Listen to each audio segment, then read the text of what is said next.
Om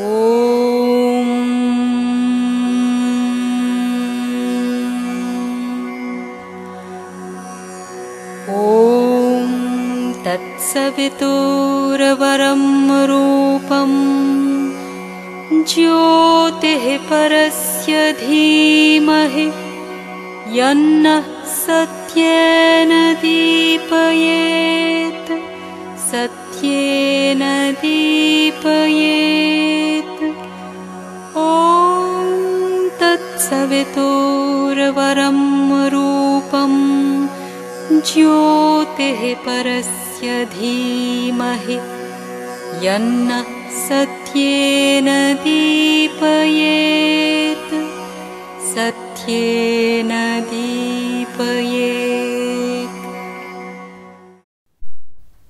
Om Namo Bhagavate Sri Aravindaya. Book 2, The Book of the Traveller of the Worlds, Canto 7, The Descent into Night.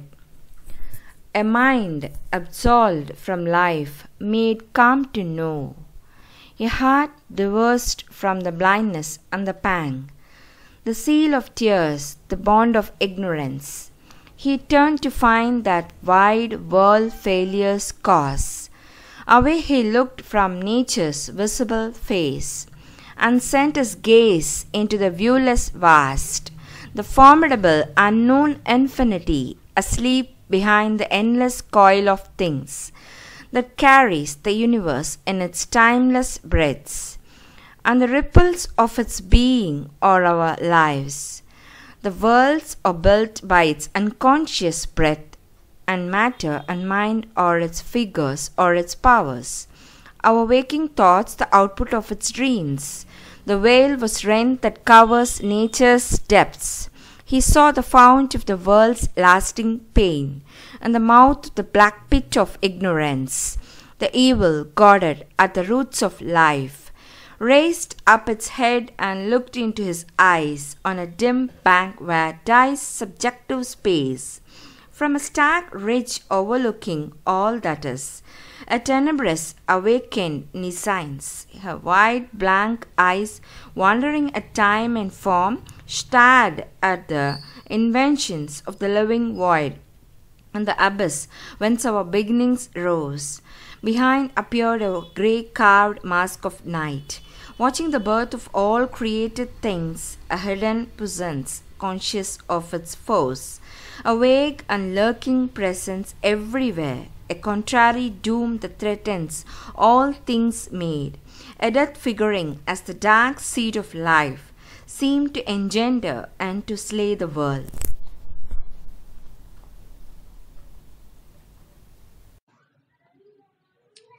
Then, from the sombre mystery of the gulfs, and from the hollow bosom of the mosque, something crept forth that seemed a shapeless thought, a fatal influence upon creatures stole, whose lethal touch pursued the immortal spirit. On life was laid the haunting finger of death, and overcast with error, grief, and pain, the soul's native will for truth and joy and light. A deformation coiled that claimed to be the being's very turn, nature's true drive, a hostile and perverting mind at work in every corner ensconced of conscious life, corrupted truth with her own formulas, interceptor of the listening of the soul, afflicting knowledge with the hue of doubt. It captured the oracles of the occult gods, effaced the signposts of life's pilgrimage, cancelled the firm rock edicts graved by time, and on the foundations of the cosmic law, erected its bronze pylons of misrule. Even light and love, by that cloaked dangerous spell, turned from the brilliant nature of the gods to fallen angels and misleading suns, became themselves a danger and a charm, a perverse sweetness heaven-born malefice. Its power could deform divinized things. A mind of sorrow breathed upon the world. All thought with falsehood was besieged. All acts stamped with defect or with frustration's sign. All high attempt with failure or vain success. But none could know the reason of his fall.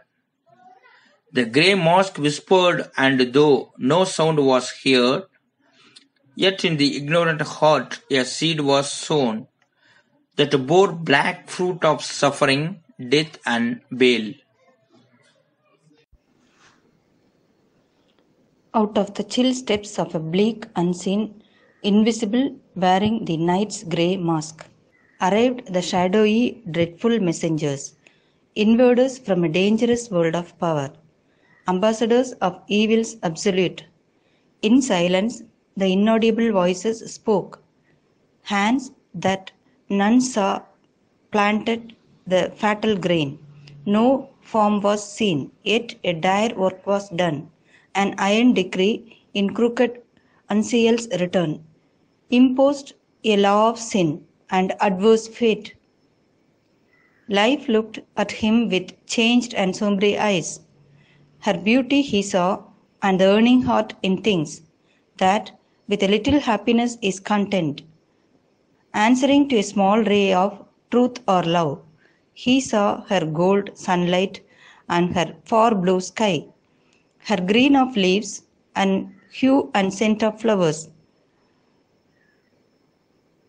and the charm of children and the love of friends, and the beauty of women and kindly hearts of men, but saw too the dreadful powers that drive her moods, and the anguish she has strewn upon her ways, fate waiting on the unseen steps of men, and her evil and sorrow and lost gift of death, a breath of dissolution and decadence, corrupting, watched for life's maturity, and made to rot the full grain of the soul.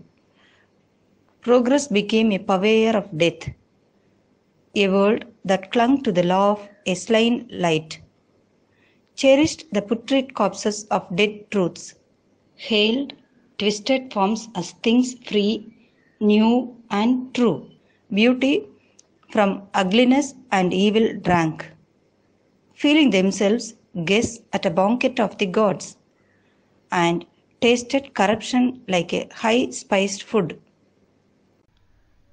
A darkness settled on the heavy air. It hunted the bright smile from nature's lips, and slew the native confidence in her heart, and put fear's crooked look into her eyes. The lust that warps the spirit's natural good, replaced by a manufactured virtue and vice. The frank, spontaneous impulse of the soul, afflicting nature with the devil's lie. Their twin values whetted a forbidden zest, made evil a relief from spurious good. The ego battened on righteousness and sin, and each became an instrument of hell. In rejected heaps by a monotonous road, the old simple delights were left to lie on the wasteland of life's descent tonight. All glory of life was dimmed, tarnished with doubt. All beauty ended in an aging face. All power was dubbed a tyranny cursed by God, and truth a fiction needed by the mind. The chase of joy was now a tired hunt. All knowledge was left a questioning ignorance. As from a womb obscure he saw emerge the body and visage of a dark unseen, hidden behind the fair outsides of life. Its dangerous commerce is our suffering's cause. Its breath is a subtle poison in man's hearts. All evil starts from that ambiguous phase. A peril haunted now the common air. The world grew full of menacing energies, and wherever turned for help or hope his eyes, in field and house, in street and camp and mart, he met the prowl and stealthy come and go of armed, disquieting bodied influences, a march of goddess figures dark and nude, along the air with grandiose unease. Appalling footsteps drew invisibly near. Shapes that were threats invaded the dream light, and ominous beings passed him on the road, whose very gaze was a calamity. A charm and sweetness sudden and formidable, faces that raised alluring lips and eyes,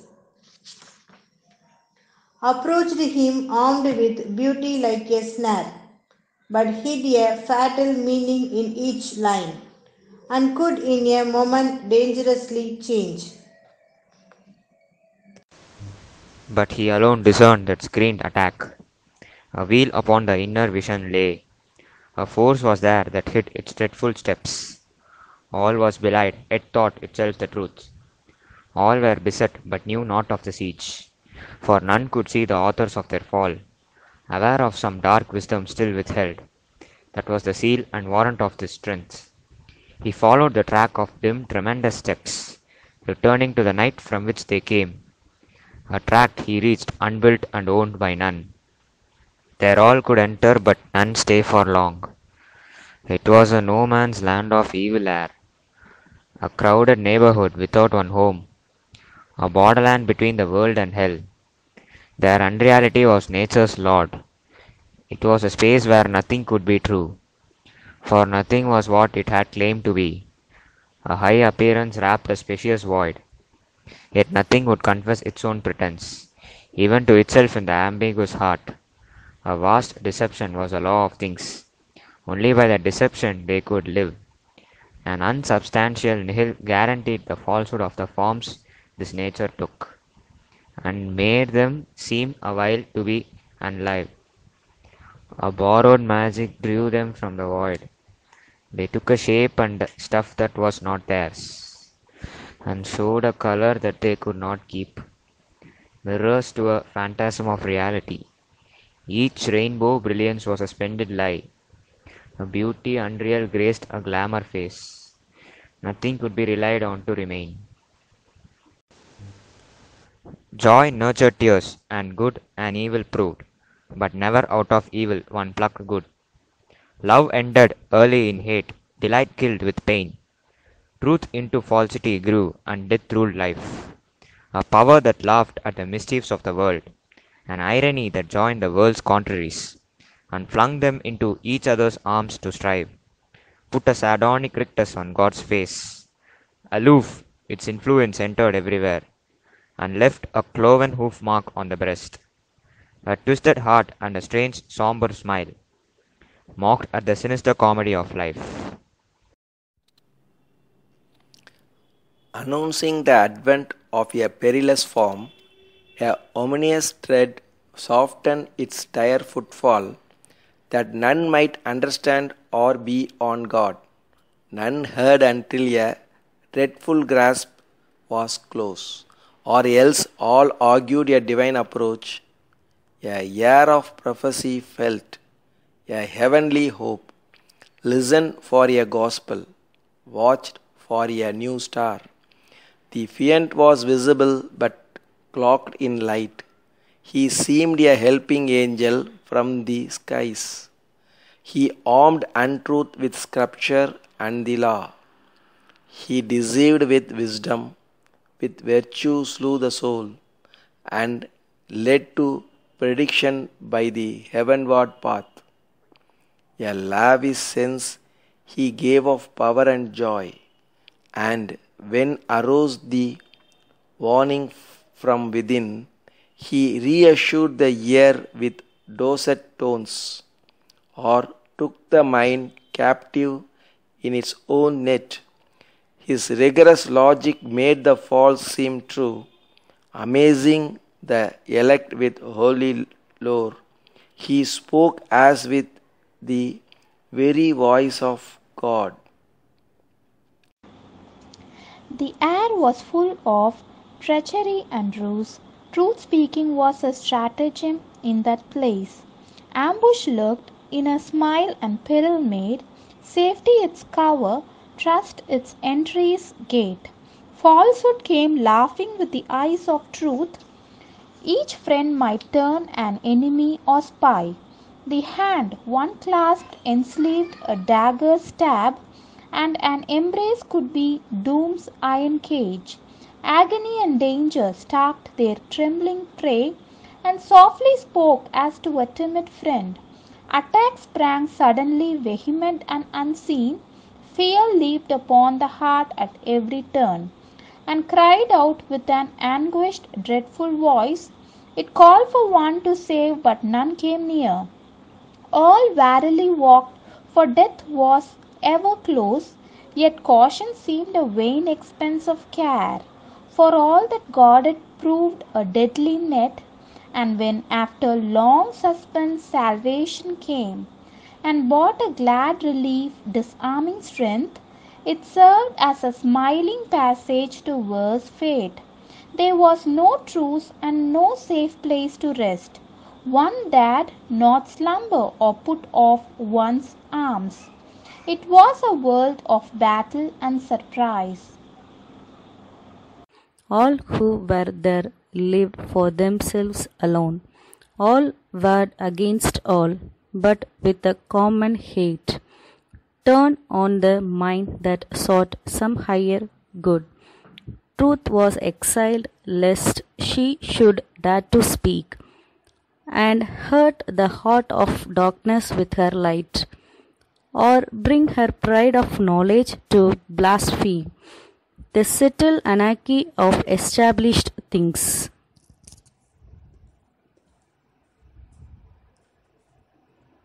Then the scene changed, but kept its dreadful core. Altering its form, the life remained the same. A capital was there without a state. It had no ruler, only groups that strove. He saw a city of ancient ignorance, founded upon a soil that knew not light. There each in his own darkness walked alone. Only they agreed to differ in evil's paths, to live in their own way for their own selves, or to enforce a common lie and wrong. Their ego was lord upon his peacock seat, and falsehood sat by him, his mate and queen. The world turned to them as heaven to truth and God. Injustice justified by firm degrees the sovereign weights of errors legalized trade, but all the weights were false and none the same. Ever she watched with her balance and a sword, lest any sacrilegious word expose the sanctified formulas of her old misrule. In high professions, rapt self-will walked wide, and license stalked, prating of order and right. There was no altar raised to liberty. True freedom was abhorred and hunted down. Harmony and tolerance nowhere could be seen. Each group proclaimed its dire and naked law. A frame of ethics knobbed with scriptural rules, or a theory passionately believed and prized.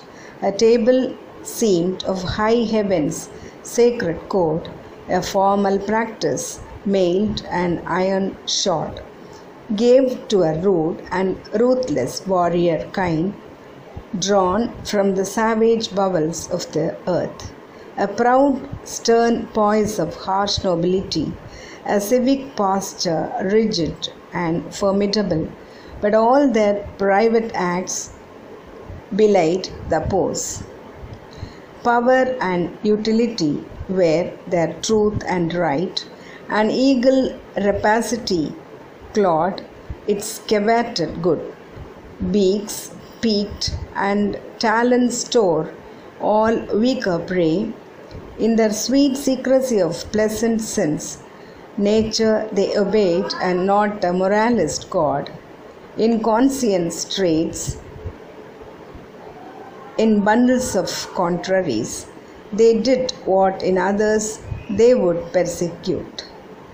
When their eyes looked upon their fellows' vice, and indignation flamed a virtuous wrath, oblivious of their own deep-hid offense, mob-like they stoned a neighbor caught in sin.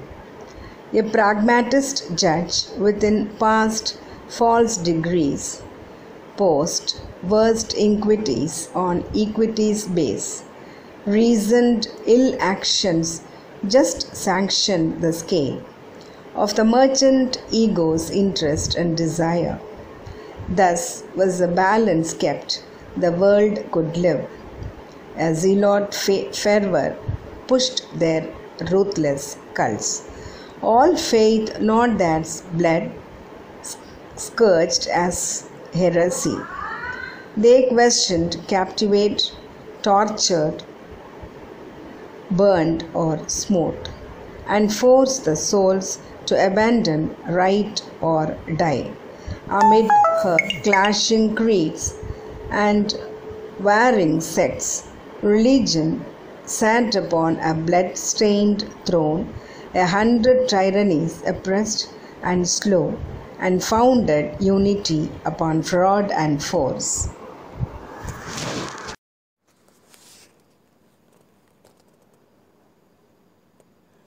Only what seemed was prized as real there. The ideal was a cynic, ridicule's butt, hooted by the crowd, mocked by enlightened wits, spiritual seeking, wandered, outcasted, a dreamer's self-deceiving web of thought, or mad chimera, deemed, or hypocrite's fake. Its passionate instinct trailed through minds obscure, lost in the circuits of the ignorance. A lie was there the truth, and truth a lie.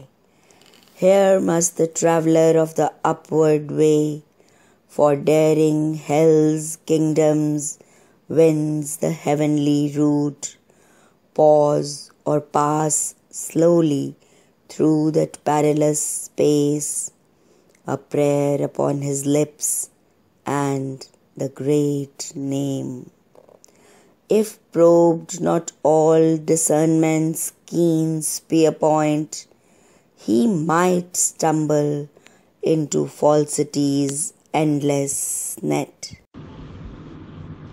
Over his shoulder often he must look back, like one who feels on his neck an enemy's breath, else stealing up behind a treasonous blow, might prostrate cast and pin to unholy soil, pierced through his back by evil's poignant stake.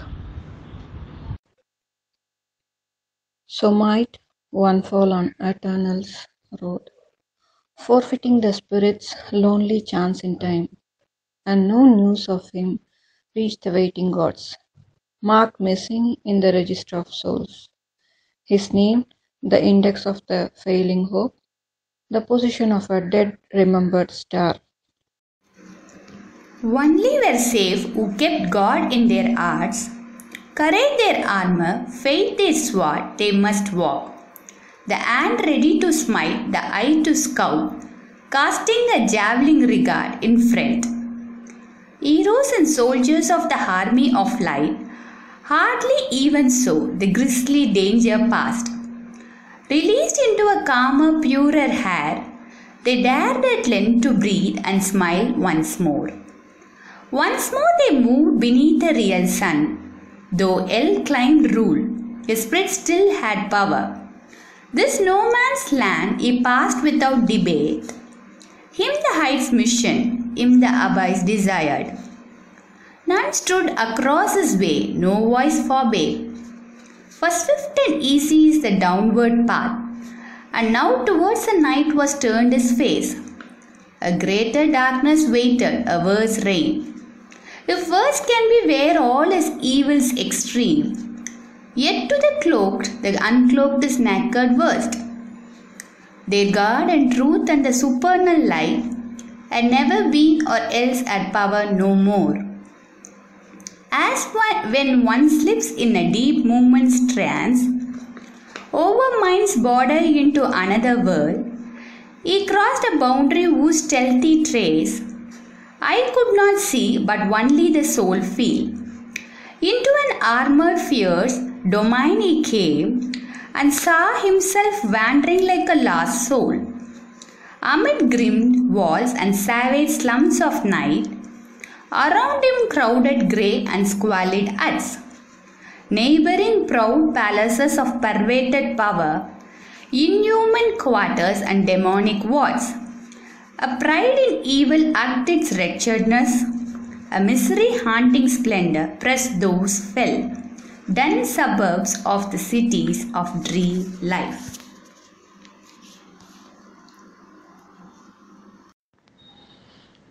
Their life displayed to the spectator's soul the shadow depths of a strange miracle, a strong and fallen goddess without hope, obscured, deformed by some dire Gorgon spell, as might a harlot empress in a bouge. Nude, unashamed, exulting she appraised her evil face of perilous beauty and charm, and drawing panic to a shuddering kiss, twixt the magnificence of a fatal breast, allured to the abyss the spirits fall. Across his field of sight she multiplied, as on a scenic film or moving plate, the implacable splendor of her nightmare palms. On the dark background of a soulless world, she staged between a lurid light and shade her dramas of the sorrow of the depths, written on the agonized nerves of living things, epics of horror and grim majesty, rise statues spat and stiffened in life's mud, a glut of hideous forms and hideous deeds, paralyzed pity in the hardened breast. In booths of sin and night repairs of vice styled infamous of the body's concupiscence, and sordid imaginations etched in flesh, turned lust into a decorative art, abusing nature's gift her perverse skill, immortalized the sown grain of living death. In a mud goblet poured the Bacchic wine, to a satyr gave the thesis of a god, impure, sadistic, with grimacing mouths, grey foul inventions, gruesome and macabre, came televisioned from the gulls of night.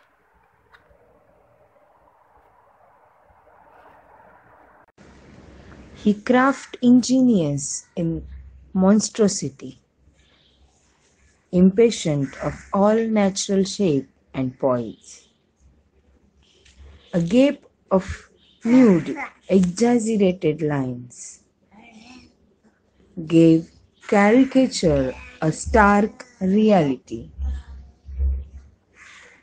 and art paradise of weird distorted forms, and gargoyle masques obscene and terrible,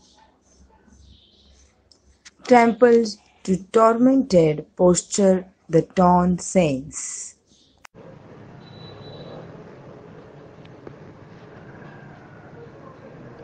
An inexorable evil's worshipper, she made wellness great and sublimated filth, a dragon power of reptile energies and strange epiphanies of grovelling foes, and serpent grandiose coaching in the mire, drew adoration to a gleam of slime. All nature, pulled out of her frame and base, was twisted into an unnatural pose. Repulsion stimulated inert desire. Agony was made a red-spiced food for bliss. Hatred was trusted with the work of lust, and torture took the form of an embrace. A ritual anguish consecrated death. Worship was offered to the undivine. A new aesthesis of Inferno's art that trained the mind to love what the soul hates, imposed allegiance on the quivering nerves, and forced the unwilling body to vibrate. Too sweet and too harmonious to excite, in this regime that soiled the being's core. Beauty was banned, the heart's feeling dulled to sleep, and cherished in their place sensation's thrills. The world was probed for jets of sense appeal. Here, cold material intellect was the judge, and needed sensual prick and jog and lash, that its hard dryness and dead nerves might feel some passion and power and acrid point of life. A new philosophy theorized evil's rights, gloried in the shimmering wrath of decadence, or gave to a python force persuasive speech, and armed with knowledge the primeval brute. Over life and matter only brooding bowed, mind changed to the image of a rampant beast. It scrambled into the pit to dig for truth, and lighted its search with the subconscious flares. Thence bubbling rose, sullying the upper air, the filth and festering secrets of the abyss. This it called positive fact and real life. This now composed the fetid atmosphere. A wild beast passion crept from secret night to watch its prey with fascinating eyes, around him like a fire with sputtering tongues. There lolled and laughed a bestial ecstasy. The air was packed with longings, brute and fears, crowding and stinging in a monstrous swarm, pressed with a noxious hum into his mind, thoughts that could poison nature's heavenliest breath. Forcing reluctant leads assailed the sight, acts that revealed the mystery of hell. All that was there was on this pattern made.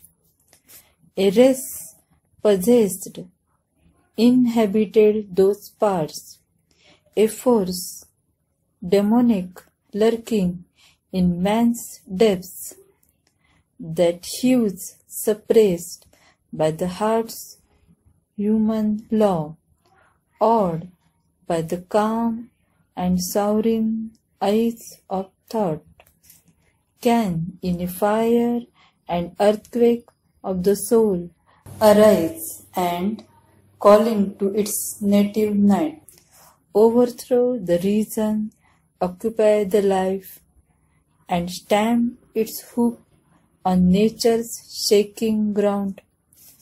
This was for them their being's flaming core, a mighty energy, a monster god, hard to the strong, implacable to the weak.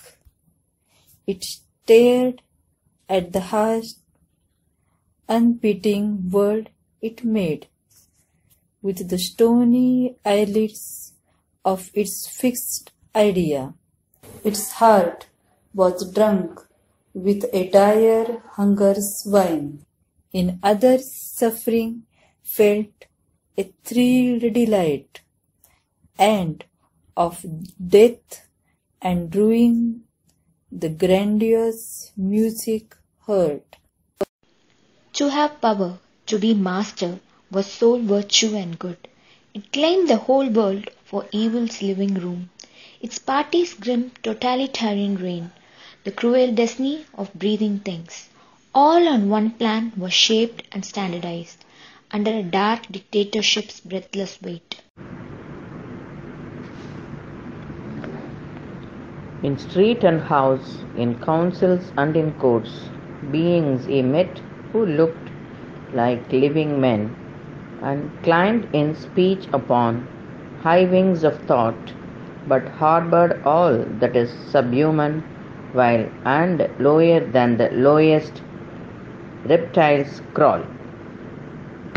The reason meant for nearness to the gods and uplift to the heavenly scale by the touch of mind, only enhanced by its enlightening ray. This their inborn nature's very monstrosity.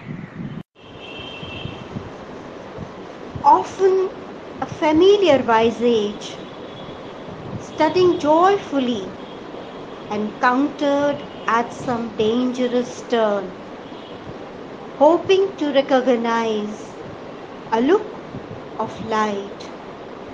His vision warned by the Spirit's inward eye, discovered suddenly hell's trademark there, or saw with the inner sense that cannot err in the semblance of a fair or virile form, the demon and the goblin and the ghoul.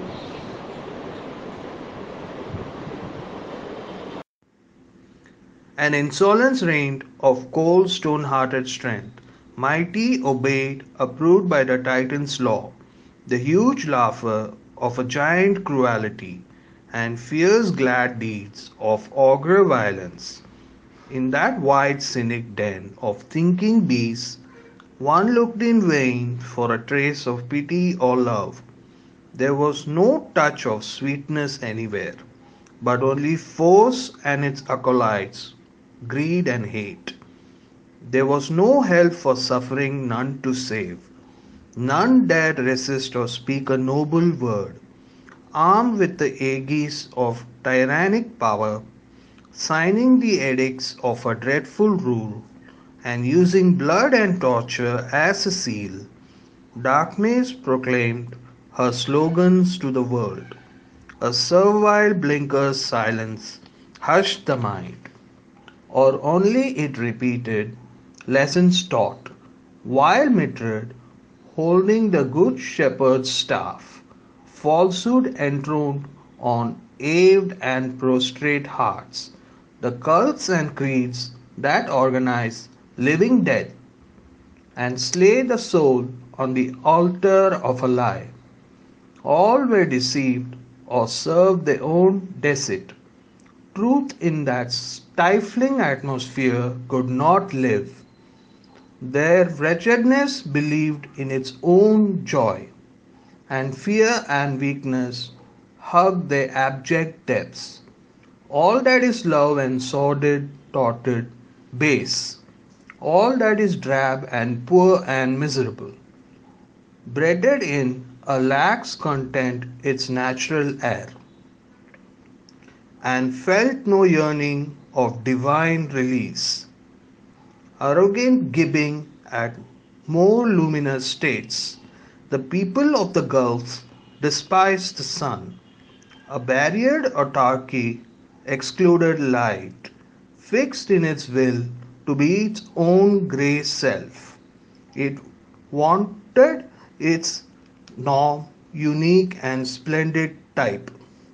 It suited its hunger with the plunderer's dream, flaunting its cross of servitude like a crown. It clung to its dismal, harsh autonomy. A bull-throat bellowed with its brazen tongue, its hard and shameless clamor filling space, and threatening all who dared to listen to truth, claimed the monopoly of the battered ear. A deafened acquiescence gave its vote, and braggart dogma shouted in the night, kept for the fallen soul once deemed a god, the pride of its abysmal absolute. A lone discoverer in these menacing realms, guarded like termite cities from the sun, oppressed mid crowd and rampant noise and flare, passing from dusk to deeper dangerous dusk. He wrestled with powers that snatched from mind its light and smote from him their clinging influences. Soon he emerged in a dim wall-less space, for now the peopled tracks were left behind. He walked between wide banks of failing eve. Around him grew a gaunt spiritual blank, a threatening waste, a sinister loneliness that left mind bare to an unseen assault, an empty page on which all that willed could write stark, monstrous messages without control. A travelling dot on downward roads of dusk, mid barren fields and barns and straggling huts, and a few crooked and phantasmal trees, he faced a sense of death and conscious void. But still, a hostile life unseen was there, whose death-like voice, resisting light and truth, made living a bleak gap in nullity. He heard the grisly voices that deny, assailed by thoughts that swarmed like spectral hordes, a prey to the staring phantoms of the gloom, and terror approaching with its lethal mouth. Driven by a strange will down ever down, the sky above a communique of doom, he strove to shield his spirit from despair, but felt the horror of the growing night and the abyss rising to claim his soul. Then ceased the abortion of creatures of their forms, and solitude wrapped him in its voiceless folds. All vanished suddenly like a thought expunged. His spirit became an empty listening gulf, void of the dead illusion of a world. Nothing was left, not even an evil face. He was alone with the grey python night, a dense and nameless nothing, conscious mute, which seemed alive but without body or mind, lusted all beings to annihilate, that it might be forever nude and sole. As in a shapeless beast intangible jaws, gripped, strangled by that lusting vicious blot, attracted to some blackened giant mouth, and swallowing throat and a huge belly of doom, his being from its own vision disappeared, drawn towards depths that hungered for its fall. A formless void oppressed his struggling brain. A darkness grim and cold penumbed his flesh. A whispered grey suggestion chilled his heart. Hailed by a serpent force from its warm home, and dragged to extinction in bleak vacancy, life clung to its seat with the cords of gasping breath. Lapped was his body by a tenebrous tongue. Existence smothered, travelled to survive. Hope, strangled, perished in his empty soul. Belief and memory abolished died, and all that helps the spirit in its course. There crawled through every tense and aching nerve, leaving behind its poignant quacking trail, a nameless and unutterable fear. As a sea nears a victim bound and still, the approach alarmed his mind forever dumb, of an implacable eternity of pain, inhuman and intolerable. This he must bear, his hope of heaven estranged. He must ever exist without extinction's peace, in a slow suffering time and tortured space, an anguished nothingness his endless state. A lifeless vacancy was now his breast, and in the place where once was luminous thought, only remained like a pale motionless ghost, an incapacity for faith and hope, and the dread conviction of a vanquished soul, immortal still, but with its godhead lost, self lost and God and touch of happier worlds. But he endured, still the vain terror bore the smothering coils of agony and affright. Then peace returned and the soul's sovereign gaze. To the blank horror a calm light replied, immutable, undying and unborn. Mighty and mute, the Godhead in him woke, and faced the pain and danger of the world. He mastered the tides of nature with a look. He met with his bare spirit naked hell. End of Canto 7.